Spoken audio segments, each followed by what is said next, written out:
Welcome to Miranda's Insights India number 8.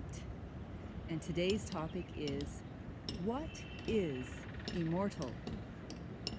So I am now in a place called the Kullu Valley, the Valley of the Gods. And as you can see, it is a valley, and way up in that area there, if you just keep going along the road, you'll end up in Tibet. So it's quite high up. It's in Himachal, Pradesh. And this is the community that I lived in for 17 years, since 1983. And it's an incredible experience now to come back. My guru had passed a couple of years ago, and all my guru brothers and sisters are still here in this community. A lot of them have left, and some of them are still thinking about leaving. But those that have remained are, it's really, really beautiful to just hang out with them and be with them. I think you know what that feels like when you go away for a long time. You come back to your brothers and sisters and you connect, and you see how they've grown and how they've evolved, and then you have things to share. And that's what's been going on for me. And the topic today is, I am immortal. The guru mantra that was given to me by my guru is Amaram Hum, Madhuram Hum.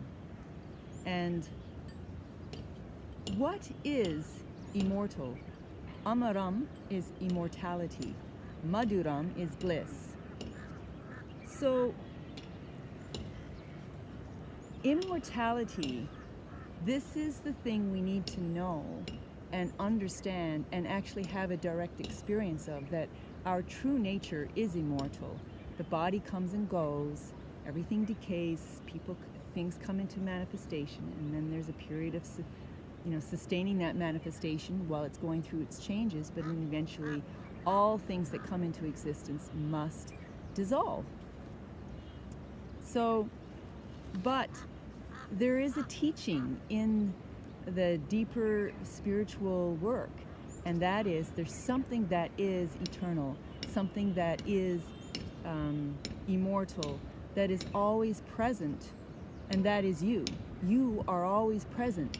But what are you? So I thought I would talk about various scenarios in your life where that immortality, you can recognize it when there's a change going on in your life. For instance, immortality is when, say you're finding your life fall apart in some way or another. Your illness comes, or somebody leaves you, you have a relationship issue, various things. Immortality is when you're fully connected to that essential essence that you are, that your life is falling apart, but you aren't. And you are that watcher, that one who's free and can see all the changes occur, and yet you're unaffected by the changes because you are not that thing that's changing. So things in your life might be changing, but you aren't. So that's immortality showing up in that situation. Another example is, say for instance, your children have grown up and they're leaving you. And that's a powerful experience for a parent.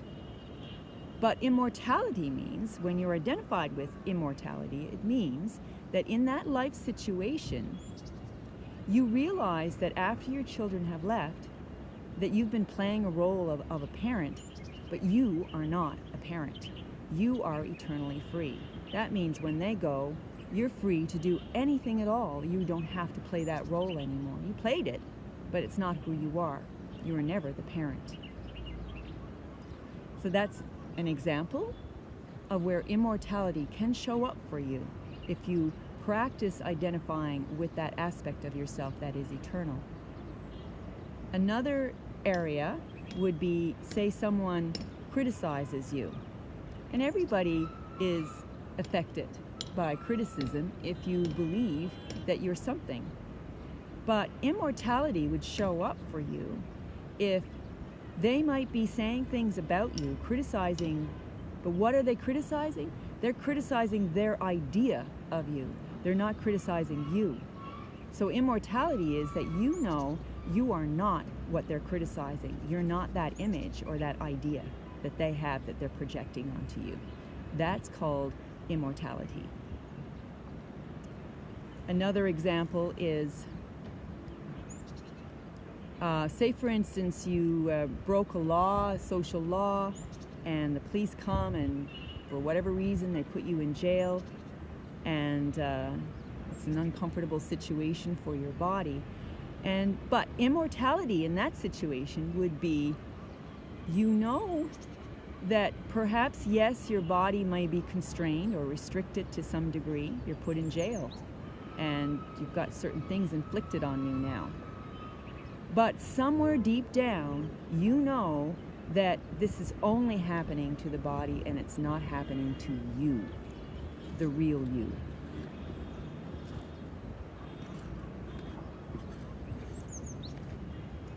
You are free, even though you might be put into behind bars, that they can't affect your inner being. They can't touch your inner being. You are untouched by anything that's happening on the outside level, even if you are restricted with your physical body. So that's immortality showing up in that situation. Another situation would be, say you're going through a divorce. Your spouse divorces you, and it's messy, it's uncomfortable. You end up having to do all this court case stuff. It's really uncomfortable. But immortality in this situation would mean that they are divorcing their idea of you. They're not divorcing you. So you're not at a loss. You're not degraded now into this small individual that someone doesn't like or someone's leaving you. In actual fact, they just had an idea and they're trying to release that idea of who you are. But that's not who you are. You are eternally free. And you know that. And that's called living the state of immortality.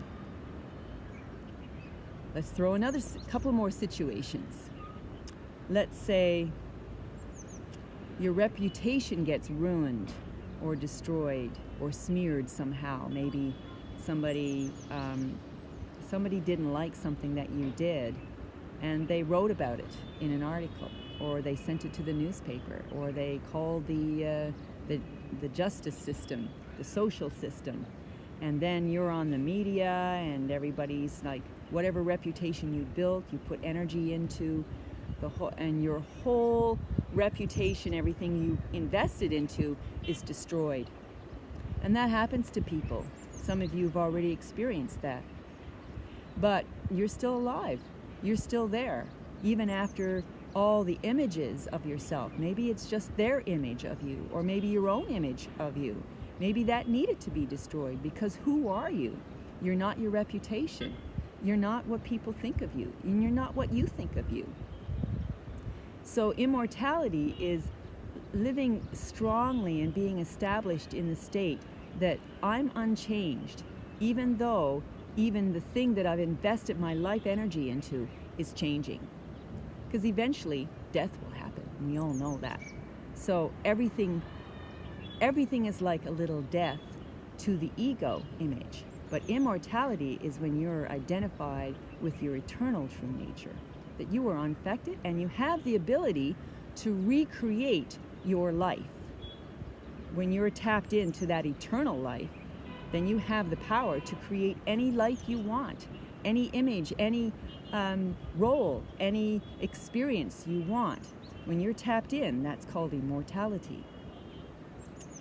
And let's say the last thing that, as long as you're existing in a physical body, that might happen to you, is that you might lose your means of survival, like, say, for instance, your job, your work, the thing that, that gives you money, or puts a roof over your head.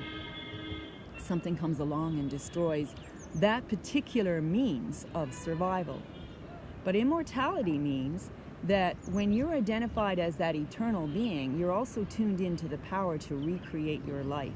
And that means you can let go of the means that you were using for survival, and you have the power to create another means of survival. We're in the world of multiplicity, but when you're at the center or at the source of that multiplicity, you have all the power to recreate your life as everything around you falls apart. So that's my message today about immortality, because that is the mantra, Amaram Hum Madhuram Hum, I'm immortal, I am blissful. And when you are established in that immortal state, that eternal state, that infinity state, there's an incredible sense of ease that, yeah, I can handle all the changes and all the disasters and all the falling apart of everything, but I'm still good inside. Disease will come to my body, but I'm not the diseased body. I am the free, eternal one being that is everywhere. And that's it. And I hope you enjoyed my Miranda's Insights India, the series. I have 8 that I've done, and I'm returning to Newfoundland in a few days. So I may see you in Newfoundland. Otherwise, see you when I see you. Okay, bye for now.